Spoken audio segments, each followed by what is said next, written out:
नमस्कार मेरे साथियों, स्वागत है आपका अपने YouTube चैनल मैसिविक्टी पे। अब समय आ चुका है अपनी तैयारी को जांचने का, प्रीवियस ईयर क्वेश्चनों को सॉल्व करने का, क्योंकि समय बहुत कम बचा है। अभी तक हमने लगभग सभी बच्चों ने अपना सिलेबस 80 से 90% कंप्लीट कर लिया है। अब समय है उसे जांचने का, क्या पिछले साल के पेपरों में जो क्वेश्चन आए हुए हैं हम उन्हें सटीकता के साथ जाँच कर पा रहे हैं कि नहीं कर पा रहे हैं। आप देखेंगे कि किस प्रकार के क्वेश्चन पेपर के अंदर पूछे जा रहे हैं। ये पेपर है 2023 का, जो कि हुआ था वन दरोगा की तरफ से। ठीक है, तो इसमें आज हम करने वाले हैं, आपने देखा होगा फिजिक्स का ये पेपर है। फिजिक्स की जो पेपर था उसके अंदर 33 क्वेश्चन पिछली बार पूछे गए थे और उनका पोस्टमार्टम करेंगे और देखेंगे कि जो मैंने आपको पढ़ाया है क्या वो चीज़ एकदम जेन्युइन थी या फिर आपने जो चीज़ें पढ़ रखी हैं वो चीज़ें जेन्युइन थी या नहीं थी। कितने न्यूमेरिकल पूछे गए हैं सब कुछ आप एनालाइज करेंगे। आइए स्टार्ट करते हैं आज की इस क्लास को। अगर आप पहली बार हमारे साथ जुड़े हुए हैं तो इस चैनल पर most expected question, unit wise question और टेस्ट सीरीज चलाई जा रही हैं। आप उनके साथ जुड़िए।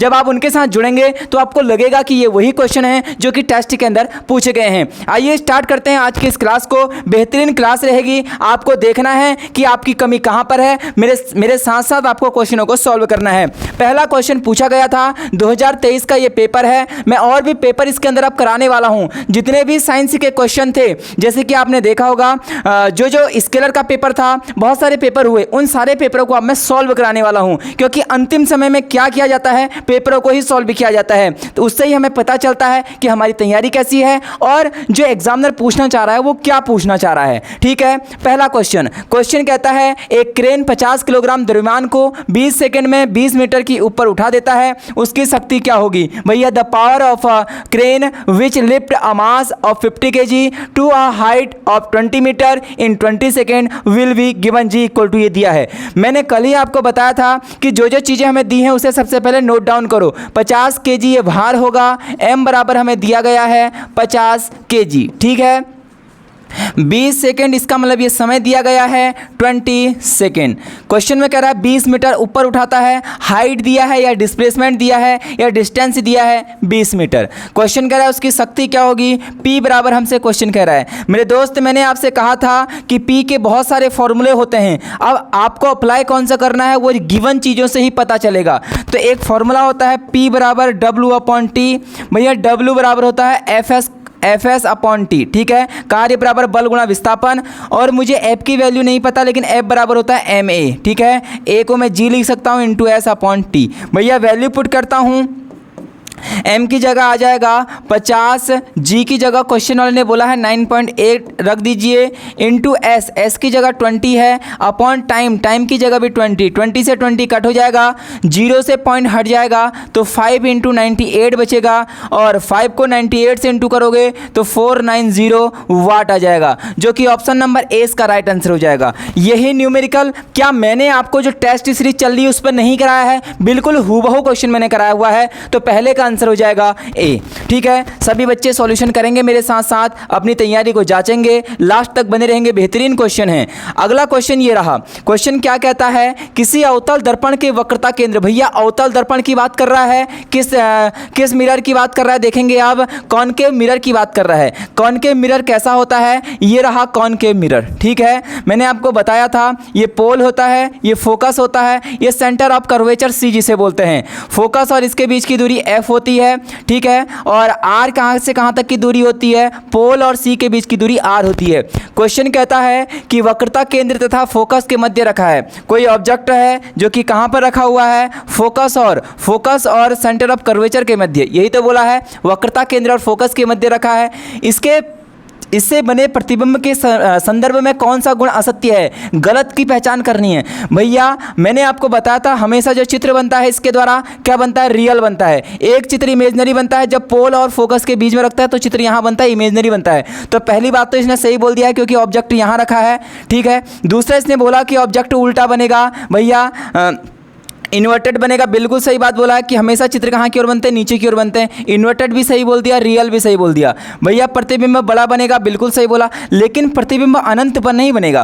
प्रतिबिंब अनंत पर कब बनता है, इन्फिनिटी पर कब बनता है, जब ऑब्जेक्ट को एफ पर रखते हैं तो कहाँ पर बनना है, इन्फिनिटी पर बनता है। ऑप्शन नंबर सी इसका राइट आंसर हो जाएगा, ऑप्शन नंबर सी। क्या मैंने आपको ये पढ़ा है कि नहीं पढ़ा है, शॉर्ट तरीके भी बताए हैं, फिर भी जो पहली बार जुड़ रहा है एक बार और देख लेंगे। रिवीजन जितना ज़्यादा करेंगे उतना बेस्ट रहेगा।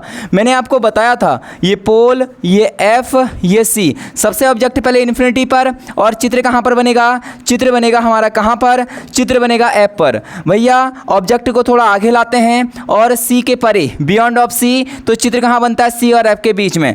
फिर उसके बाद ऑब्जेक्ट को सी पर रखते हैं, इमेज भी सी पर बनती है। सी और एफ के बीच में रखेंगे, इमेज कहाँ पर बनेगी? बियॉन्ड ऑफ सी बनेगी। भैया एफ पर रखते हैं, इमेज इन्फिनिटी पर बनती है। एफ और पी के बीच में रखते हैं, इमेज क्या बनती है? सीधी बनती है और इमेजनरी बनती है। ये 6 चित्र थे, तो इसमें ये वाला इसका गलत हो गया। इसने बोला अनंत पर बनता है, भैया अनंत पर नहीं, बियॉन्ड ऑफ सी पे। जब एफ पर रखते हैं तो अनंत पर बनता है। ठीक है, चलूंगा अगले क्वेश्चन की ओर। ये रहा आज की क्लास का अगला क्वेश्चन। ये मैंने नहीं बताए हुए हैं, ये प्रीवियस ईयर के क्वेश्चन हैं, और ये सारे क्वेश्चन मैंने आपको कराए हुए हैं। ठीक है, जो मेरे साथ जुड़ा हुआ है शुरू से। परावर्तन के नियम मान्य हैं केवल किसके लिए? उत्तल दर्पण, सभी दर्पण। बिल्कुल सही बात भैया। जो हमारा क्या है? The law of refraction. ठीक है, रिफ्लेक्शन का जो नियम है ऑल मिरर के लिए क्या है? करेक्ट है, option number B right answer. अगला क्वेश्चन कहता है 50 kg द्रव्यमान का एक लड़का 50 सीढ़ियां 10 सेकंड में चढ़ता है। यदि एक सीढ़ी की ऊंचाई 15 सेंटीमीटर है तो लड़के की शक्ति बताओ। क्या मैंने ये क्वेश्चन आपको टेस्ट सीरीज के अंदर कराया कि नहीं कराया? भैया करा रखा है। बच्चे कह रहे हैं सर लेवल हार्ड लाओ। अरे कहां से हार्ड लाओ भाई? जो एग्जामिनर पूछेगा वही तो मैं कराऊंगा ना, हार्ड कहां से ले आऊं? यही क्वेश्चन पूछा है, यही क्वेश्चन कल मैंने आपको करा रखा है। ये पेपर इत्तेफाक मैंने आज देखा है, अभी मैंने दिन के समय ये पेपर देखा कि भाई पेपर आ कैसा रहा एक बार मैं देखूं, और मुझे लगा कि ये तो वही क्वेश्चन है जो मैं टेस्टों में करा रहा हूं। आप देखिए इसको, जेन्युइन पेपर है एकदम। 50 kg, इसका मतलब मास हमें दे दिया है कितना? 50 kg दिया गया है। ठीक है, एक लड़का 50 सीढ़ियां चल रहा है, कितने सेकंड में? 10 सेकंड में। टाइम 10 सेकंड दिया गया है। ठीक है, यदि एक सीढ़ी की ऊंचाई 15, भैया तो डिस्टेंस हम निकाल देंगे। एक सीढ़ी 15 सेंटीमीटर ऊंची है तो 50 सीढ़ियां कितनी हो जाएंगी? 15 गुणा 50, 750, 15 × 5 = 75। लेकिन ये सेंटीमीटर में है, सेंटीमीटर को मीटर में चेंज कर देंगे, बट्टे 100, 0 से 0 कट जाएगा तो ये हो जाएगा 7.5 मीटर। ठीक हो गया। अगला क्या कर रहा है? शक्ति निकालना है। P बराबर क्या होता है? W/T होता है। भैया W बराबर क्या होता है? mgh। ठीक है, W बराबर mgh, सॉरी W बराबर होता है F × S/T। F की जगह क्या लिख दूंगा मैं? mg/S/T हो जाएगा। तो M की जगह कितना है? 50 है। G की जगह क्वेश्चन वाले ने दिया है कितना? 10 रख दीजिए, इंटू S डिस्प्लेसमेंट कितना है? 7.5 है, अपॉन टाइम कितना है? 10 है। भैया 10 से 10 को कट कर दो, यहाँ से 0 हटेगा तो यहाँ से पॉइंट हट जाएगा। 5 × 75, 7 पंजे 35, 350, 5 पचे 25, तो आंसर आ जाएगा 375 watt. Option number B right answer, option number B इसका राइट आंसर। तो जो क्वेश्चन नंबर 4 है उसका जो आंसर हो जाएगा ऑप्शन नंबर बी। यही क्वेश्चन अब देखिए न्यूमेरिकल दे रहा है एग्जामिनर, न्यूमेरिकल दे रहा है, लेकिन पूछने का तरीका कैसा है? शक्ति वाले पार्ट से ज़्यादा क्वेश्चन दे रहा है, हीट वाले से भी ज़्यादा देगा। तो आपको P के फॉर्मूले पता होने चाहिए। P बराबर VI भी होता है। ठीक है, इसी में शक्ति का फॉर्मूला H बराबर I²RT भी होता है। इसी में H बराबर V²/R भी होता है। तो ये फॉर्मूले मोस्ट इंपॉर्टेंट है। जब मैं इन चैप्टर पर जाऊंगा तो वहाँ न्यूमेरिकल कराऊंगा आपको। ठीक है, ऑप्शन बी राइट आंसर। चलूंगा अगले क्वेश्चन की ओर। ये रहा आज की क्लास का अगला क्वेश्चन। क्वेश्चन क्या कहता है? क्वेश्चन कहता है एक प्रत्यावर्ती धारा जनित्र को दृष्ट धारा जनित्र में परिवर्तित करने के लिए क्या करना चाहिए? To converted an AC generator into DC। भैया AC को DC में परिवर्तित कर रहे हो तो क्या करना चाहिए? स्लिप रिंग वलय एक ब्रशों का उपयोग करते हैं, विभव वलय द्विसूचक का उपयोग करते हैं, एक शक्तिशाली चुंबकीय क्षेत्र का उपयोग करते हैं, चालक तार के आयताकार रूप का उपयोग करते हैं। भैया ऑप्शन नंबर 20 का राइट आंसर हो जाएगा। जो विभव वलय है उसको द्विक परिवर्तक का उपयोग करते हैं। ठीक है, option number B split ring type commutator must be used. सबसे पहले क्या करते हैं? द्विक परिवर्तक का यूज़ करते हैं। ठीक है, डायरेक्टली थ्योरी से क्वेश्चन था, न्यूमेरिकल भी पूछे हैं, डायरेक्टली थ्योरी से क्वेश्चन भी पूछे हैं। अगला क्वेश्चन थ्योरी से है प्रकीर्णित प्रकाश का वर्ण माध्यम में उपस्थित प्रकीर्णन करने वाले कणों के साइज पर निर्भर करता है। बिल्कुल सही बात बोला है। जो प्रकीर्णन है, प्रकीर्णन मतलब क्या होता है? स्कैटरिंग है। जो लाइट का स्कैटरिंग है वो उस पार्टिकल पर डिपेंड करता है। ठीक हो गया, बोला निर्भर करता है। इस आधार पर निम्न में से कौन सा जोड़ा असंगत है? बोल रहा है कि कौन सा इसमें से रॉन्ग है? क्या blue light very fine particle, नीला प्रकाश अत्यंत सूक्ष्म कण होता है? बिल्कुल सही बोला है। जो नीला प्रकाश होता है वो बहुत छोटा होता है, ठीक हो गया, वेरी फाइन पार्टिकल्स। लाल प्रकाश सूक्ष्म कण होता है, बिल्कुल सही बोला है भैया। पीला रंग बड़े आकार का कण, या श्वेत प्रकाश बादलों में उपस्थित जल की बूंदें। भैया इसमें अब देखिए ना, दो येलो और वाइट वाले पर एग्जामिनर क्या होगा, जो स्टूडेंट है वो फंस जाएगा। तो वाइट जो लाइट होता है ना, whether droplet present in cloud, ये बिल्कुल सही है। जो श्वेत प्रकाश होता है वो बादलों में उपस्थित जल की बूंदें होती हैं। लेकिन जो ऑप्शन सी है पीला प्रकाश बड़े आकार का कण, नहीं भैया, जो पीला प्रकाश है उसमें बड़े आकार के कण नहीं होते हैं। तो ऑप्शन नंबर सी इसका क्या हो जाएगा, राइट आंसर हो जाएगा। ठीक है, चलूंगा अगले क्वेश्चन की ओर फिर से। ये रहा हमारा पहले चैप्टर का ये क्वेश्चन है। ये जो क्वेश्चन है ये पहले चैप्टर का माना जाएगा, पहले ही क्वेश्चन का चैप्टर है ये। किसी कण का चाल समय ग्राफ, भैया चाल समय ग्राफ चित्र में दर्शाया गया है, ये चित्र दिया गया है। कण द्वारा 10 सेकंड में तय की गई दूरी बताइए। 10 सेकंड में तय की गई दूरी पूछ रहा है। और कभी भी मैंने कल आपको एक क्वेश्चन कराया था भैया, टेस्ट में एक क्वेश्चन आया था। क्वेश्चन ये पूछ रहा था कि विस्थापन और समय का जो ढाल है वो क्या बताता है, उसका जो क्षेत्रफल है वो क्या बताता है। विस्थापन को बताता है, उसमें त्वरण आंसर था, लेकिन त्वरण भी लगाया था बच्चों ने। मैंने कहा था वो गलत है, क्योंकि वहां पर एरिया पूछा गया था, और एरिया ही किसको बताता है, एरिया किसको बताता है, विस्थापन या दूरी को बताता है। तो दूरी ही उसने पूछा है, तो भैया यहाँ पर ट्रायंगल बन रहा है। और त्रिभुज का क्षेत्रफल क्या होता है, 1/2 आधार गुणा ऊंचाई। ठीक हो गया, तो 1/2 आधार कितना है 10, और ऊंचाई यहाँ से यहाँ कितना है 13। तो भैया ये कट जाएगा 2 बार, 13 पंजे 65, कहीं आंसर है 65 मीटर इसका राइट आंसर। अब देखो ये न्यूमेरिकल छोटे छोटे से हैं, ये कॉन्सेप्ट आपको कल ही मैंने बता रखा है, लेकिन न्यूमेरिकल नहीं बताया था, वहां पर मैंने आपको डायरेक्टली क्वेश्चन कराया हुआ था। ठीक है, तो ये न्यूमेरिकल फॉर्म में पूछा गया है। ऑप्शन नंबर ए इसका राइट आंसर।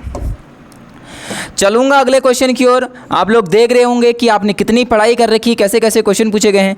क्वेश्चन क्या कहता है, दो समान पदार्थ के चालक तार जिनकी लंबाई तथा व्यास समान है। भैया लेंथ और डायमीटर दो के दो कैसे हैं, सेम हैं। दो वायर है हमारे पास, टू कंडक्टिंग वायर है ना, two the same material and the equal length and equal diameter are first connected in series and then the parallel.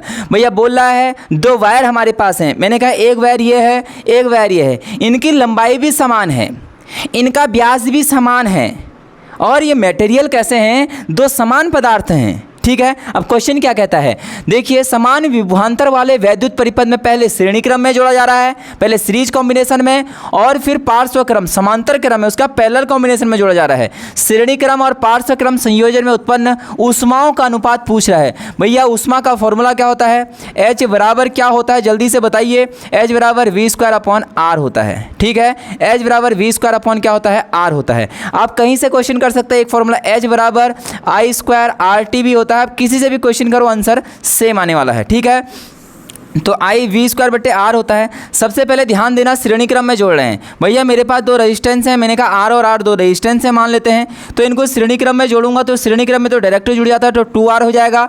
ठीक हो गया, और अगर मैं इनको समांतर क्रम में जोड़ूं तो भैया ये 1/R प्लस 1/R तो हो जाएगा 1 ये हो जाएगा 2/R, तो ये हो जाएगा R/2। किस में, पैरेलल क्रम में ये हो जाएगा, और सीरीज कॉम्बिनेशन में ये। तो यहाँ पर हम वैल्यू रख सकते हैं। ठीक हो गया, तो जब वैल्यू रखेंगे हम पहले श्रेणी क्रम को पहले रखना है, तो पहले 2R हो जाएगा, और अपॉन में अगर रखेंगे R/2 तो 2 ऊपर आ जाएगा, 2 2 जा 4, R से R कैंसिल हो जाएगा। तो इसका मतलब ये 4:1 आ जाएगा। कितना आ जाएगा, 4:1। ऑप्शन नंबर डी इसका क्या हो जाएगा, राइट आंसर हो जाएगा। अब कई सारे बच्चे क्या करेंगे ना, यहाँ H मानेंगे इसको, फिर अगले वाले को H' मानेंगे, यहाँ 4 आ गया, यहाँ 1 कट फिट करके, इतना नहीं करना होता है हमें। ठीक है, डायरेक्टली हमें पता है 4, तो दूसरा कितना बन जाएगा 1, तो 4:1, क्योंकि 4 के अपॉन में क्या होगा 1 होगा। चलूंगा अगले क्वेश्चन की ओर। ये रहा अगला क्वेश्चन। भैया बेसिक सा ये क्वेश्चन है, कल ही ऐसे क्वेश्चन कराए हुए हैं। यदि किसी गोलीय दर्पण की फोकस दूरी, भैया फोकस दूरी f दे दिया गया है, 20 सेंटीमीटर है, तो गोलीय दर्पण की वक्रता त्रिज्या भैया f बराबर क्या होता है, R/2 फॉर्मूला होता है। f की जगह 20 = R/2, 2 का इंटू हो जाएगा तो 40 बार, r का मान कितना आ गया 40 सेंटीमीटर इसका राइट आंसर। ये बेसिक सा फॉर्मूला है, 40 इसका आंसर हो जाएगा। ठीक है, अगला क्वेश्चन है, एक जनित्र जो कि यांत्रिक ऊर्जा को वैद्युत ऊर्जा में बदलता है। भैया a generator converted mechanical energy into electrical energy, it works on the principle of. भैया बोल रहा है जो जनरेटर है वो किसके सिद्धांत पर कार्य करता है, मैंने आपको बताया था ये वैद्युत चुंबकीय प्रेरण के सिद्धांत पर कार्य करता है। Option number D electromagnetic induction के प्रिंसिपल पर ये वर्क करता है। तो ये क्वेश्चन सारे कराए हुए क्वेश्चन हैं, ये फॉर्मूले सारे लिखाए हुए हैं। जो बच्चे मेरे साथ पढ़ रहे हैं, जिन्होंने मेरे साथ थ्योरी पढ़ रखी है, जिन्होंने मेरे साथ 1200 क्वेश्चनों की प्रैक्टिस कर रखी है, और जो अभी मैं प्रैक्टिस सीरीज चला रहा हूँ जो उनके साथ जुड़ा हुआ है। अभी जो टेस्ट सीरीज है ना, उसको मिस मत करना, चाहे सब कुछ मिस मत कर देना, लेकिन टेस्ट सीरीज प्लस जो अभी क्वेश्चन की प्रैक्टिस हो रही, उन दोनों को कभी मिस करने की कोशिश मत करना, यहीं से क्वेश्चन डायरेक्टली फंस जाएंगे। अगला क्वेश्चन ये रहा। क्वेश्चन कहता है पृथ्वी की सतह के पास गुरुत्वीय त्वरण g है। यदि पृथ्वी का द्रव्यमान व त्रिज्या दोनों उनके मूल मान के आधा कर दिए जाएं तो गुरुत्वीय त्वरण होगा। भैया g और कैपिटल G, देखो g डायरेक्टली प्रोपोर्शनल होता है 1/r² के, हाँ कि ना, कहते हो कि नहीं कहते हो? बिल्कुल कहते हो। लेकिन इसका फॉर्मूला होता है g = capital G capital M/r²। g ये तो g हो गया गुरुत्वाकर्षण नियतांक, और m हो गया जो हमारी पृथ्वी है उसका द्रव्यमान। तो क्वेश्चन कह रहा है पृथ्वी का द्रव्यमान और त्रिज्या दोनों को आधा कर दो। भैया पहला तो ये है, अगर मैं g' मानूं, ये g m की जगह m/2 कर दूंगा और r की जगह r/2 कर दूंगा। ठीक है, सॉल्व करूंगा g m/2, ये हो जाएगा r²/2 2 4, 4 ऊपर आ जाएगा तो कितनी बार कट जाएगा? 2 बार 2 हो जाएगा, तो 2gm/r², यही तो होगा ना g'। तो क्वेश्चन कह रहा है तो नया त्वरण बताओ। तो भैया यहाँ देखो, अभी तक gm/r², ये gm/r² को मैं क्या लिख सकता हूँ? g लिख सकता हूँ, यही तो लिख रखा है मैंने g। तो इसका मतलब क्या हो गया? g' बराबर कितना हो गया? 2g। इसका मतलब option number B right answer. Option number B क्या हो जाएगा? Right answer. ठीक है, यह है कैपिटल G और स्मॉल g के बीच relation, g = capital G m/r²। उसने बोला m को भी आधा कर दो, r को भी आधा कर दो, r/2, 2 का स्क्वायर 4, 2 से 4 2 बार कट गया, 2 ऊपर चले जाएगा, तो 2gm/r²। भैया gm/r² को तो मैंने g लिख रखा है स्टार्टिंग में, और इसका मतलब हो गया g' बराबर 2g। Option number B right answer. बहुत आसान सा पेपर है ना। अगर ऐसा ही पेपर आ गया तो भाई आपके तो बल्ले बल्ले हो जाएगी। ऐसा ही अगर पेपर आ गया और आ गया पेपर स्केलर वाला तो कट ऑफ कम जाएगी। अलग अलग कंडीशन हैं। ऐसा पेपर आएगा तो कट ऑफ 75+ 75+ कट ऑफ। अगर पेपर आया स्केलर, कट ऑफ 50+। अब आप देख लेना लेवल जो रहेगा। ठीक है, अगला क्वेश्चन क्या कहता है? 2 ओम और 4 ओम प्रतिरोध के दो प्रतिरोधों को किससे बैटरी से संयोजन करने पर 2 ओम तथा 4 ओम प्रतिरोधों के दो प्रतिरोध को किसी बैटरी से संयोजित करने पर होगा।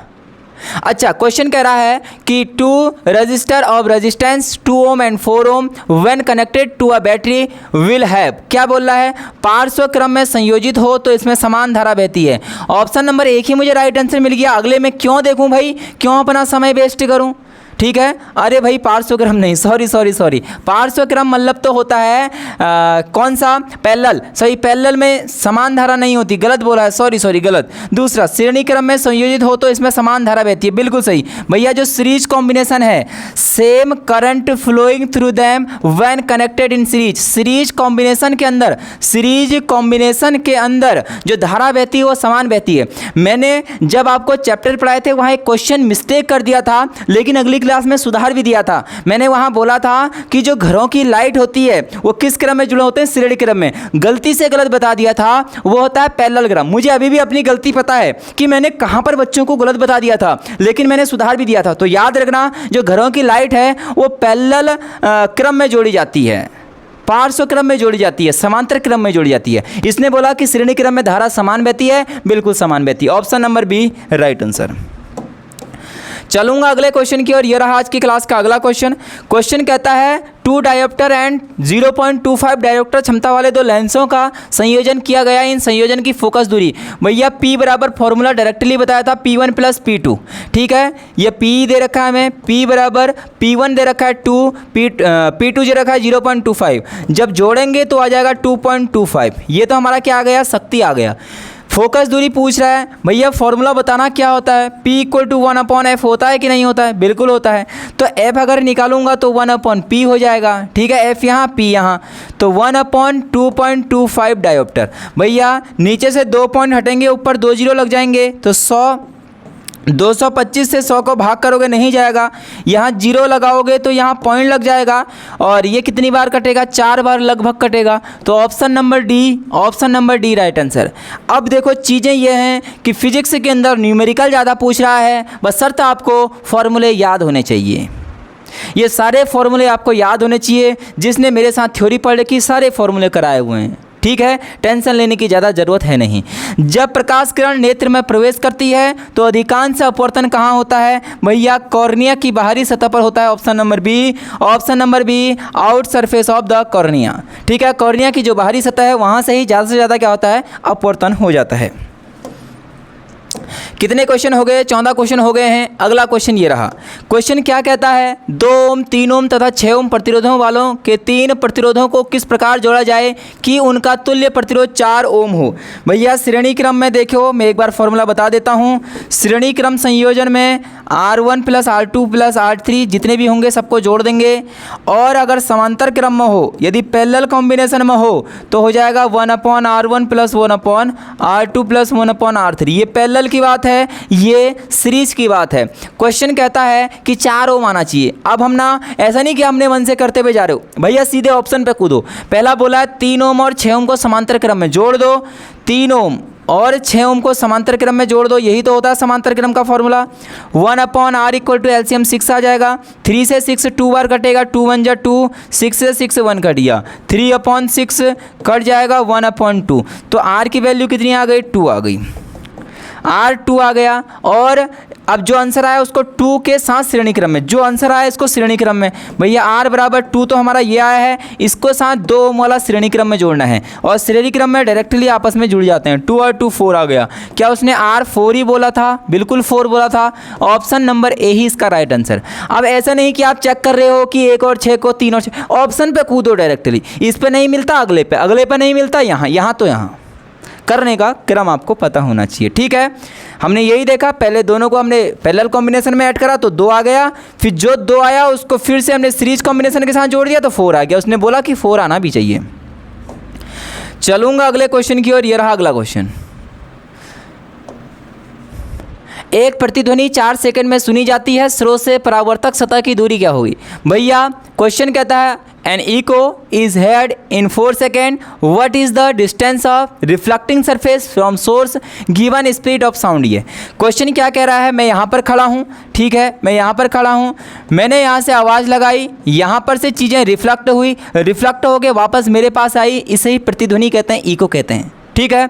बोल रहा है अब मुझे ये बताओ भैया, अगर ये डिस्टेंस डी होगी तो ये डिस्टेंस भी डी होगी, हाँ कि ना। तो चाल बराबर क्या होता है, बेसिक कॉन्सेप्ट से चलना है। चाल बराबर speed equal to distance upon time होता है।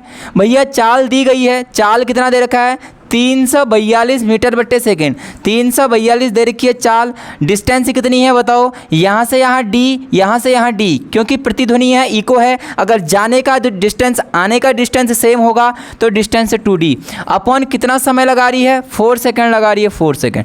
2 से ये काट दो, कितनी बार, प्रतिध्वनि 4 सेकंड। अच्छा प्रतिध्वनि 4 सेकंड में सुनी जा रही है, अगर यहाँ पर 2 कर दो, ठीक हो गया। तो यहाँ से कितना हो जाएगा, 2 2 जा 4, 2 2 जा 4, 4 2 जा 8, 3 2 जा 6। भैया 684, option number D, option number D इसका राइट आंसर। जो क्वेश्चन नंबर 16 है उसका आंसर कितना आ जाएगा, डी, ठीक है। तो अलग अलग तरीके से आप लोग इसे कर सकते हैं। तो यहाँ पर इसका आंसर ये हो गया, ठीक है। और कई सारे बच्चे क्या करेंगे भैया, प्रतिध्वनि 4 सेकंड में सुनाई दे रही है, मतलब यहाँ से यहाँ जा रही है, यहाँ से यहाँ पर अगर 8 कर दोगे फिर उसका आधा करना पड़ेगा, इससे वाला डायरेक्टली इसका क्या कर दो, आंसर कर दो, ठीक है। समझ में आ गई बातें। अगले क्वेश्चन की ओर। प्राथमिक इंद्रधनुष के क्वेश्चन देख लेते हैं। प्राथमिक इंद्रधनुष के निर्माण के अंतर्गत प्रकाश किरण द्वारा जलबूंद के भीतर आने जाने के लिए हमारी आंख तक पहुंचने में निम्न क्रमवत घटनाएं घटती हैं। भैया बोल रहा है कि ये प्रकाश की बूंद है और इस पर इंद्रधनुष बनना है। During the formation of primary rainbow a light ray undergoes following sequence incident from reaching to water droplet to our eyes. भैया एक पानी की बूंद है, इस पानी की बूंद पर प्रकाश की किरण पड़ेगी और हमारी आंखों तक पहुंचेगी, तो उसके बीच में क्या क्या घटना होगी। पहली घटना मेरे दोस्त क्या होती है, प्रकाश की किरण आएगी और एक माध्यम से दूसरे माध्यम जब जाने पर प्रकाश में अपवर्तन होता है। तो पहला तो अपवर्तन होगा, आंतरिक परावर्तन गलत, आंतरिक परावर्तन गलत हो जाएगा, ठीक है। उसके बाद आंतरिक परावर्तन होता है इसके अंदर, और फिर आप देखो यहाँ पर आंतरिक परावर्तन होगा। इसके बाद जब एक माध्यम से फिर अलग माध्यम, अंदर पानी है बाहर वायु है, फिर बाहर आएगी तो फिर प्रकाश का अपवर्तन होगा। Option number A right answer. ये गलत हो जाएगा भैया, यहाँ अपवर्तन नहीं लिखा है। पहले क्या होगा, रिफ्रैक्शन होगा, इंटरनल रिफ्लेक्शन होगा, रिफ्रैक्शन होगा। Option number A right answer. पूर्ण आंतरिक परावर्तन के लिए दो कंडीशन होनी चाहिए। हमेशा प्रकाश सघन माध्यम से विरल माध्यम में जाना चाहिए। आंतरिक कौन ठीक है, एक कंडीशन इंपॉर्टेंट है, कंडीशन है प्रकाश की किरण सघन माध्यम से विरल माध्यम में जानी चाहिए, डेंस मीडियम से रियर मीडियम में जानी चाहिए, ठीक है। ऑप्शन नंबर ए इसका राइट आंसर। अगला क्वेश्चन ये रहा। क्वेश्चन क्या कहता है, कोई विद्युत केतली 220 वोल्ट पर प्रचलित होने पर 1 किलोवाट विद्युत शक्ति अनुभव करती है। भैया 1 किलोवाट शक्ति दे दिया है, 1 किलोवाट में कितना वाट होता है, 1000 वाट, ठीक है। और विभव हमें दे दिया है कितना, 220 वोल्ट दे दिया है। इसके लिए किस अनुमतांक की फ्यूज तार का उपयोग किया जाना चाहिए। भैया एम्पियर आई पूछा है, मैंने अभी फॉर्मूला लिखा था P बराबर VI फॉर्मूला, ठीक है। यही क्यों लगाया, क्योंकि P दिया है, V दिया है, I पूछा है। भैया P कितना दिया है 1000 बराबर V कितना दिया है 220 इंटू I, ये बराबर के इधर आएगा तो अपॉन में आ जाएगा 100/22 बराबर I। तो भैया जब इसको कट करोगे 22 को 4 बार कटेगा। Option number B right answer, ठीक है। यही तो दिया था, ये किलोवाट हमें शक्ति दे दिया है और हमें क्या दिया था 220 वोल्ट, ये विभवांतर दे दिया। चलूंगा अगले क्वेश्चन की ओर। अच्छे क्वेश्चन हैं सारे के सारे, न्यूमेरिकल पर ज़्यादा ध्यान दीजिए। मैं फिर बोल रहा हूँ, न्यूमेरिकल पिछले साल इतने ज़्यादा पूछे गए थे, आपके सामने पेपर है पिछले साल का, अभी और कराऊंगा सारे पेपरों को।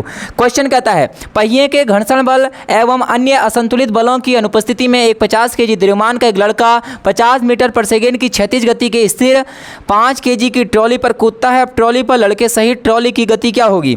भैया यहाँ पर इसने क्या बोल दिया है, in the absence of friction in a cart wheels and external unbalanced force, a boy of mass 50 kg with 5 meter per second horizontal velocity jumps onto a stationary cart of mass 5 kg. What will be the velocity of cart carrying boy now? भैया question क्या कह रहा है, ध्यान से सुनना। यहाँ पर एक लड़का है, ये लड़का है, ठीक है, ये एक लड़का है, चिंटू इसका नाम है। इसका वजन कितना है, 50 kg है। भैया इसको मैं M1 मान लेता हूँ, ये 50 kg का है, ठीक है। और इसकी जो चाल है वो कितनी है, इसकी जो वेलोसिटी है वो V1 मान लेता हूँ, कितना 5 मीटर पर सेकेंड। बोल रहा है एक ट्रॉली है, यहाँ पर एक ट्रॉली है, ठीक है। इस ट्रॉली के ऊपर ये कूद रहा है, इस ट्रॉली का वजन कितना है, M2 हमें दिया है 5 kg। भैया ये रुका हुआ है, साफ साफ लिख रखा है स्थिर, 5 kg ट्रॉली, ये स्थिर है, क्वेश्चन साफ साफ लिख रखा है, स्टेशनरी है, भैया रुका हुआ है, तो इसका मतलब इसकी वेलोसिटी कितनी हो जाएगी मेरे दोस्त, 0 हो जाएगी। तो क्या कह रहा है, लड़के से ट्रॉली की गति क्या होगी, ठीक है, हमसे V पूछ रहा है। तो V बराबर क्या होता है, M1 V1 plus M2 V2 upon M1 plus M2, ये फॉर्मूला है उभयनिष्ठ विभव का। V इक्वल टू M1 कितना है 50, V1 कितना है 5, M2 कितना है 5 kg का है, V2 0 बट्टे M1 कितना है 50, M2 कितना है 5। तो आंसर कितना हो जाएगा, 5 × 5 = 25, 250। भाई 5 का 0 से इंटू करोगे, 0 हट जाओ, इसको हटा दो, 50 और 5 55, 55 से इसको गुणा करो, कितनी बार कटेगा, 5 चक्को 20, 4.5 बार ये आंसर आ जाएगा। ऑप्शन नंबर 20 का राइट आंसर। अब आप लोगों ने देखा होगा कि सारे के सारे कॉन्सेप्ट, सारे के सारे न्यूमेरिकल, आधे से ज़्यादा न्यूमेरिकल क्लास 11th के पूछे गए हैं। ये कॉन्सेप्ट है क्लास 11th का, जो मिरर वाले हैं वो कॉन्सेप्ट है क्लास 10th का। तो अलग अलग तरीके से क्वेश्चन पूछने का तरीका है, ठीक है। ये इसका राइट आंसर हो जाएगा 4.5 मीटर पर सेकेंड। अगले क्वेश्चन की ओर बढ़ूंगा, ये रहा अगला क्वेश्चन। चित्र में दर्शाए गए अनुसार कोई इलेक्ट्रॉन किसी चुंबकीय क्षेत्र में क्षेत्र के लंबवत प्रवेश करता है, इलेक्ट्रॉन पर आरोपित बल की दिशा क्या होगी। भैया ये नीचे की ओर इलेक्ट्रॉन है, चुंबकीय क्षेत्र ये रहा, ठीक है। तो जब चित्र में दर्शाए गए अनुसार कोई इलेक्ट्रॉन किसी चुंबकीय क्षेत्र में क्षेत्र के लंबवत प्रवेश करता है। क्षेत्र के लंबवत प्रवेश कर रहा है, ठीक है, ये क्षेत्र के लंबवत प्रवेश कर रहा है। इलेक्ट्रॉन पर आरोपित बल की दिशा क्या होगी? भैया राइट हैंड रूल से इसको निकाल लो। और राइट हैंड रूल कहता है कि जो पॉजिटिव चार्ज होगा उसकी वजह से निकलेगी। अगर इलेक्ट्रॉन नीचे की ओर हो तो पॉजिटिव ऊपर की ओर जाएगा, और अगर ये ऊपर की ओर जाएगा, ठीक है, और उसके लंबवत प्रवेश कर रहा है, तो अगर ये चित्र बनेगा, राइट हैंड थंब रूल, ठीक है, राइट हैंड थंब रूल ये कहता है, राइट हैंड थंब रूल ये कहता है, इसका मतलब इसके लंबवत प्रवेश अगर ये करेगा तो इसकी डायरेक्शन रहेगी अंदर की ओर। कैसे रहेगी? इसकी डायरेक्शन कहाँ की ओर रहेगी? अंदर की ओर रहेगी। कागज़ के तल के बाहर की ओर तो नहीं रह सकती है, कागज़ के भीतर की ओर जाएगी। बिल्कुल यही इसका आंसर होगा, ठीक है, कागज़ में भीतर की ओर जाती हुई प्रतीत होगी, into the page. Option number 20 का राइट। तो इसका मतलब राइट हैंड थंब रूल जो है वो भी बहुत ज़्यादा पूछा जा रहा है। अगला क्वेश्चन ये रहा। क्वेश्चन कहता है निम्न में से कौन सा प्राश्रव्य तरंगों का अनुप्रयोग नहीं है? Which of the following is a not application of the ultrasound wave? भैया एक्सरे बहुत साफ से पता चल रहा है, ये तो एक्सरे का जो होता है, हड्डियों का एक्सरे किससे होता है? एक्सरे किरणों से होता है, तो ये प्राश्रव्य तरंगों का उपयोग नहीं होगा। इकोकार्डियोग्राफी, धातु खंडों में त्रुटि का पता लगाना, इलेक्ट्रॉनिक घटनाओं की जो सफाई होती है वो प्राश्रव्य तरंगों के द्वारा ही की जाती है, ठीक है। अगला क्वेश्चन, श्वेत प्रकाश का एक लघु स्पंद वायु से कांच में एक स्लेब पर लंबवत आपतित होता है। स्लेब से गुजरने के पश्चात सबसे पहले निर्गत होने वाला वर्ण कौन सा होगा? सबसे पहले निर्गत, भैया V बराबर क्या होता है? Mu lambda. होता है कि नहीं होता है? ये तो आवर्ती है, ये क्या है? फ्रीक्वेंसी है।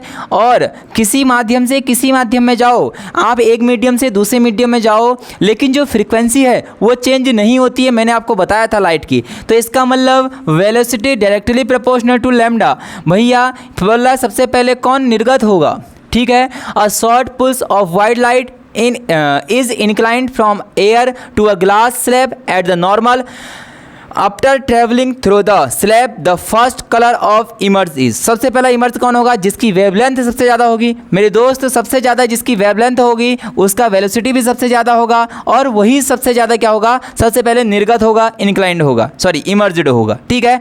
तो मुझे ये बताओ इन कलर में से सबसे ज़्यादा वेवलेंथ किसका होता है? भैया हमने पढ़ा है कि जो लाल रंग है उसकी तरंगदैर्घ्य सबसे ज़्यादा होती है। अगर लाल रंग की तरंगदैर्घ्य सबसे ज़्यादा होती है, वेलोसिटी सबसे ज़्यादा होगी। जिसकी वेलोसिटी सबसे ज़्यादा होगी वो सबसे पहले निर्गत होगा, इमर्ज्ड होगा। ऑप्शन नंबर डी रेड, ठीक हो गया। आपने ऐसे पढ़ा भी होगा, ये विबग्योर की कंडीशन आपने पढ़ी होगी कि कौन सबसे ज़्यादा, ये यहाँ से हमने विबग्योर लिखना स्टार्ट करा था, ठीक है। जो लाल कलर है उसकी तरंगदैर्घ्य सबसे ज़्यादा, और उसका जो विचलन है वो सबसे कम होता है, ठीक है। अपने रास्ते से सबसे कम भटकता है लाल कलर। अगला क्वेश्चन फिर न्यूमेरिकल आ गया है, और ऐसा ही न्यूमेरिकल कल मैंने आपको टेस्ट के अंदर कराया हुआ था, ठीक है। क्वेश्चन क्या कहता है? चित्र ऊपर में दिए गए परिपथ आरेख में 3 ओम में प्रतिरोध में वैद्युत धारा की गणना करो। ये 3 ओम है भैया, इसमें कितनी धारा जा रही है ये देखना है। सबसे पहले टोटल रेजिस्टेंस निकालना पड़ेगा। ये दो किस क्रम में है जल्दी बताइए, मैं यहाँ पर करूँगा। ये दो किस क्रम में है? ये दो सीरीज कॉम्बिनेशन में है, तो 4 और 2 6, इसमें तो 6 हो गया। नीचे वाला 3 है। अब ये किस क्रम में बन गए? पैरेलल क्रम में, ठीक है। ये दो पैरेलल क्रम में, तो 1/3 + 1/6 1/r, तो 1/r डैश लिख देता हूँ। r dash equal to 6 LCM आ गया। 3 2 जा 6, 6 1 जा 6। एलसीएम लेना आता होगा आप लोगों को, इतना हमें पता है कि आप लोग इतना तो इतनी पढ़ाई कर रही हैं, तो ये तो सब आता ही होगा आपको। तो भैया यहाँ 2 आ गया। इन सब में जो हमारा टोटल आया है वो कितना आ गया? 2 ओम आ गया, ठीक है। ये 1 ओम हो गया, 2 ओम ये हो गया, इसके बाद 1 ओम ये हो गया। ये दो भी पैरेलल क्रम में, इनको भी निकाल देता हूँ। 1/2 + 1/2 1 होता है, तो ये भी 1 ओम आ गया। तो इसका मतलब ये 3 के 3 सीरीज कॉम्बिनेशन में 2 1 4। इसका मतलब टोटल जो रेजिस्टेंस आ गया भैया वो कितना आ गया? 4 ओम आ गया। टोटल कितना आ गया? 4 ओम, ठीक है। बैटरी कितने की है? 12 वोल्ट की। तो V बराबर क्या होता है? IR होता है। V हमें 12 वोल्ट दिया है, I हमें निकालना है, R कितना दे रखा है हमें? 4 ओम। तो यहाँ से I कितना निकल जाएगा? 4 3 12, ठीक है। 3 एम्पियर आ गया। मेरे दोस्त हंसते हंसते 3 एम्पियर मत लगा देना, आंसर गलत हो जाएगा। ये तो हमने जो 3 एम्पियर निकाला, पूरे सर्किट के अंदर इसमें से 3 एम्पियर की धारा जा रही है, 3 एम्पियर की करंट इसमें फ्लो हो रहा है। लेकिन क्वेश्चन तो इस वाले पे पूछ रहा है। आओ इन दोनों पे बात करते हैं। मुझे बताओ, ऊपर 6 है नीचे 3 है। भैया ऊपर 6 है नीचे 3 है।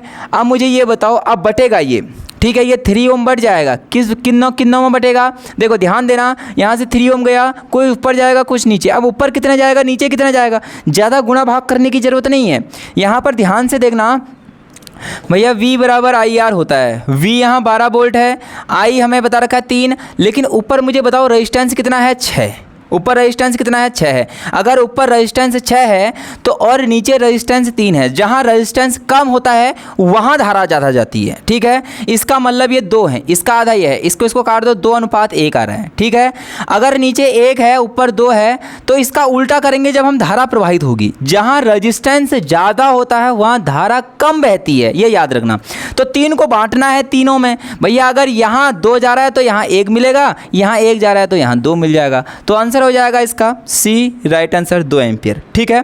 थोड़ा सा इसको समझना आप लोग, थोड़ा सा यहाँ पर मुझे लग रहा कन्फ्यूजन में आगे हो गए, थोड़ा सा समझना। मैंने ये कहा भैया ऊपर 6 है, 6 ओम है, नीचे 2 ओम है। बताओ ये किस, सॉरी नीचे 3 ओम है, ये 3 का दुगना, यहाँ 2 ओम बहेगी, यहाँ 2 ओम है, यहाँ 1 ओम है, ठीक है। मैंने कहा जहाँ आर ज़्यादा वहाँ आई कम। अब ये 2:1 है, ठीक है। अब 3 को तुम तोड़ोगे अगर तो कितना आ जाएगा, वो 1:2 में टूट जाएगा, हाँ कि ना। और यही तो टूटेगा, इसका उल्टा ही तो होता है। मैंने बोला जहाँ प्रतिरोध ज़्यादा वहाँ धारा कम, जहाँ धारा कम वहाँ प्रतिरोध ज़्यादा। ये 2:1 में है तो वो 1:2 में टूट जाएगा, क्योंकि है भी कितना, 3 है। तो भैया यहाँ 2 बहेगा नीचे वाले में, इसमें 2 धारा बहेगी। Option number C right answer. मैं मानता हूँ ये अच्छे लेवल का क्वेश्चन था। अगला क्वेश्चन ये रहा, मनुष्य के कान का कौन सा भाग दबाव कंपनों को वैद्युत संकेतों में बदलता है। वलय, निहाद, कान का पर्दा या कर्णलावत। इंग्लिश में लिखा है which part of the human ears converted the pressure vibration into electrical signal. स्टप, एनविल, इरेड्रम और या फिर कोकिला। तो जल्दी बताइए, कर्णवर्त। भैया क्या हो जाएगा, कर्णवर्त हो जाएगा। Option number D right answer. 25 question number. अच्छा पेपर है, सारे के सारे न्यूमेरिकल पूछे गए मेरे भाई, ध्यान देना न्यूमेरिकल पर। एक व्यक्ति 2 मीटर से अधिक दूरी पर स्थित बिंबों को स्पष्ट नहीं देख पाता है। भैया 2 मीटर से ज़्यादा नहीं देख पा रहा है, इसका मतलब दूरदृष्टि दोष है। दूरदृष्टि दोष है, इसका मतलब ये हुआ कि उसको अवतल लेंस की ज़रूरत है, ठीक है। देख सकता है इस दोष का संशोधन उस लेंस का उपयोग द्वारा किया जा सकता है जिसकी क्षमता भैया P बराबर 1/f होता है। 1/f, f की जगह कितना है भैया, 2 मीटर है, 2 से इसको काट दोगे तो 0.5 डायप्टर आएगा। लेकिन प्लस की माइनस, ध्यान देना, अवतल लेंस की फोकस दूरी हमेशा माइनस। अवतल लेंस क्यों मैं कह रहा हूँ, क्योंकि उसको दूर की वस्तु स्पष्ट नहीं दिखा दे रही है, ठीक है। दूर की वस्तु स्पष्ट नहीं दिखाई दे रही है तो चश्मे में अवतल लेंस लगाना पड़ेगा। अवतल लेंस की फोकस दूरी माइनस में, तो माइनस वाला आंसर आएगा option number B right answer. Option number 20 का राइट आंसर। अगला क्वेश्चन जानदार क्वेश्चन क्या कहता है, in the given curve figure half wavelength is. दर्शाइए गए चित्र में आधी तरंगदैर्घ्य। भैया ध्यान से मैंने आपको बताया था, मैंने क्या बताया था, यहाँ देखो ये जो दिख रहे हैं ना आपको 2 शिखर, इन दोनों की जो बीच की दूरी कहलाती है इसे लैम्डा कहते हैं। गर्त और गर्त के बीच में, श्रृंग और श्रृंग के बीच में जो दूरी कहलाती है वो लैम्डा कहलाती है, वेवलेंथ कहलाती है, वेवलेंथ है। वो पूछ रहा है हाफ वेवलेंथ। भैया अगर यहाँ से यहाँ है तो इसका आधा कितना होगा, देखो इसके 4 पार्ट कर दो, 1 2 3 4 5 पार्ट कर दिए। मैंने कहा इसका आधा कर दो, तुमको हो गया गुरुजी ये तो इसका आधा है, बीचों बीच में यही तो है आधा, और यही तो है, इससे इधर भी बराबर है, इससे इधर भी बराबर है। मैंने कहा तो हाफ वेवलेंथ पूछ रहा है, ये तो पूरा है तो इसका आधा कर दो। तुम कहोगे ना इन दोनों को आप क्या कर दो, मिला दो इन दोनों को। अब ये दोनों बिंदु कौन से हैं, सी और हाफ वेवलेंथ नहीं हुआ ना, ये हाफ वेवलेंथ ये कैसे होगा भैया, ये पूरा है तो हाफ यहाँ पर बीच में लाइन खींच दो, ये भी हाफ ये भी हाफ, तो ये वाली हाफ हो जाएगी। ये कौन सी लाइन दी है, बी और ये सी, ये डी, ये ई, तो बी और डी, बी डी, बी और डी हाफ होगी, बिल्कुल बी डी इसका राइट आंसर। बी डी इसका क्या हो जाएगा, राइट आंसर। हाफ वेवलेंथ पूछा है, ठीक है। ये वेवलेंथ पूरी हो जाती, हाफ पूछा है तो भैया हाफ ये हो जाएगा, इससे इधर, तो बी और डी राइट आंसर। वैद्युत आवेश का एसआई मात्रक कूलाम होता है, बिल्कुल सही बात है भैया, एसआई मात्रक कूलाम होता है। लगभग कितने इलेक्ट्रॉनों में अवशिष्ट आवेश के तुल्य समान होगा भैया, क्यू बराबर एन ई होता है कि नहीं होता है, नंबर ऑफ इलेक्ट्रॉन पूछ रहा है। क्यू कितना दे रखा है हमें, 1 कूलाम दिया हुआ है देखो क्वेश्चन में, ठीक है। मात्रक कूलाम होता है तो 1 कूलाम दिया गया है। इलेक्ट्रॉन कितना होता है, 1.6 × 10⁻⁻18 = n। एन पूछ रहा है भैया, जब आप इसको इससे कट करोगे 18 आएगा तो ऊपर प्लस का हो जाएगा, गुणा भाग आनी चाहिए। 10 की घात 18 और भैया 1/1.6। जब इसको इससे इंटू करोगे नीचे से पॉइंट हटेगा, ऊपर जीरो लग जाएगा। 16 इंटू 10⁻18, ऊपर जीरो लगेगा तो पॉइंट लग जाएगा। कितनी बार कटेगा भैया? कटता है क्या? सॉरी, जीरो लगेगा और जीरो लगते ही पॉइंट कितनी बार कट जाएगा? 1.6 इंटू 10⁻18। 16 छक 96, 4 16 दूनी 32, 8 80, 16 पंजे 80, 10 की घात 18, 6.25 इंटू 10⁻18। लेकिन हमसे अप्रॉक्स से पूछ रहा है क्या? नियरली पूछ रहा है। तो भैया नियरली में कोई आंसर है 1.6 10⁻−19। कुछ गलत सा लग रहा है, 1 मिनट, कुछ गलत सा लग रहा है भाई, कुछ डाटा गलत लिखा हुआ है ऐसा लग रहा है। Q equal to N E, Q होता है 1 कूलाम दिया है तो Q upon E equal to हो जाएगा N। N पूछ रहा है Q1, ये होता है 1.6 into 10⁻−19 coulomb equal to N। हाँ सही है, सही है, बिल्कुल सही है। तो यहाँ देखो ऊपर आएगा तो कितना हो जाएगा? 1/1.6 इंटू 10⁻19। भैया यहाँ से पॉइंट हटेगा, ऊपर जीरो लग जाएगा। 16/10⁻19। यहाँ से मैं एक ज़ीरो हटाऊँगा तो यहाँ लगा देता हूँ इसको 100 इंटू 10⁻18/16 कर देता हूँ। अब कट करिए एक बार, कितना आ रहा है? 16। कितनी बार कटेगा? 16 छक 96, 4 बचा 40 हो गया। 16 छक 96, 4 बचा, 4 में जाता नहीं है, पॉइंट लग गया, 40 हो गया। और 16 दूनी 32 हो गया, 8 16 पंजे 80। तो 6.2 इंटू 10⁻18 अप्रॉक्स में पूछ रहा है। अप्रॉक्स में ऑप्शन नंबर सी इसका लगा सकता हूँ मैं, ठीक है। उपरोक्त में से कोई नहीं तो नहीं आएगा, क्योंकि अब लगभग में पूछा है तो लगभग यही होगा। 6.25 को मैं कितना लिख सकता हूँ? 6 लिख सकता हूँ। ऑप्शन नंबर सी इसका राइट आंसर। अगला क्वेश्चन, निम्नलिखित में से कौन सा पदार्थ लेंस बनाने के लिए प्रयुक्त नहीं किया जा सकता? भैया जिसने मेरे से प्रैक्टिस सेट खरीदे हैं, क्या उसमें ये क्वेश्चन कराया है कि नहीं कराया है? मिट्टी जो होता है, जो सॉइल होता है, उसको हम यूज़ नहीं कर सकते। अगला क्वेश्चन कहता है 5 किलोग्राम द्रव्यमान के तांबे तथा 2 किलोग्राम द्रव्यमान के लोहे के गोले को समान व्यास, जिसका व्यास समान है, ध्यान देना दोनों का व्यास समान है, ठीक हो गया। ये 5 किलो का है और ये 2 किलो का है। भैया ये कंडीशन बोल रहा है दोनों गोले किसी मीनार से एक साथ गिराए जाते हैं। एक साथ नीचे की ओर गिरा रहा हूँ, जब वह भूतल से 6 मीटर ऊपर हो। ये भूतल मान लेता हूँ, भूतल मतलब यहाँ पर है, वो मान लो यहाँ पर है 2 के 2 ऑब्जेक्ट, ठीक हो गया। तो बोल रहा है तब इनमें समान होगा। क्या समान होगा भैया बताओ? क्या गतिज ऊर्जा समान होगी, स्थितिज ऊर्जा समान होगी, संवेग या त्वरण? जो सबसे बेहतरीन आंसर इसका आएगा मुझे बताना, ये लगेगा जब हम निर्वात में इसको फेंकते हैं, ठीक है। तो ध्यान देना यहाँ पर G और A आपस में ना 2 के 2 क्या होंगे? बराबर होंगे। ग्रेविटेशनल एक्सेलरेशन और एक्सेलरेशन 2 के 2 आपस में बराबर होंगे। तो मैं ये कह सकता हूँ कि जो त्वरण है, जो एक्सेलरेशन है, वो आपस में 2 के 2 बराबर होंगे। ये थ्योरी का क्वेश्चन है, ऑप्शन नंबर सी इसका राइट आंसर। बस 2 से 3 क्वेश्चन और बचे हुए हैं, ध्यान से देखेंगे। निम्नलिखित ग्राफ में से किसी निश्चित समय अंतराल के लिए औसत वेग का मान 0 होगा। भैया बोल रहा है for which of the following graph the average velocity can have 0 value for a certain time interval x and t represent displacement and time. बोला है किसी क्षण 0 होगा भैया वेग, औसत वेग, एवरेज वेलोसिटी 0 होनी चाहिए। एवरेज वेलोसिटी 0 कब होगी? जिस समय उसका ढाल क्या होगा? 90 डिग्री। ये एक स्लोप क्या होगा? स्ट्रेट लाइन होगा। क्या यहाँ स्लोप स्ट्रेट लाइन दिख रही है? नहीं दिख रही भाई, ये तो ऐसे दिख रही है। यहाँ दिख रही क्या? नहीं दिख रही है। यहाँ दिख रही क्या? नहीं। लेकिन यहाँ पर देखो आप, थोड़ा सा समय के लिए ना ये लाइन स्ट्रेट बन रही है। कैसे बन रही है? एकदम स्ट्रेट लाइन बन रही है। तो ऑप्शन नंबर बी पर ही क्या हो जाएगा? Right answer. जहाँ पर थोड़े समय के लिए भी लाइन ना स्ट्रेट बन गई तो समझो वहाँ एवरेज वेलोसिटी 0 हो गई।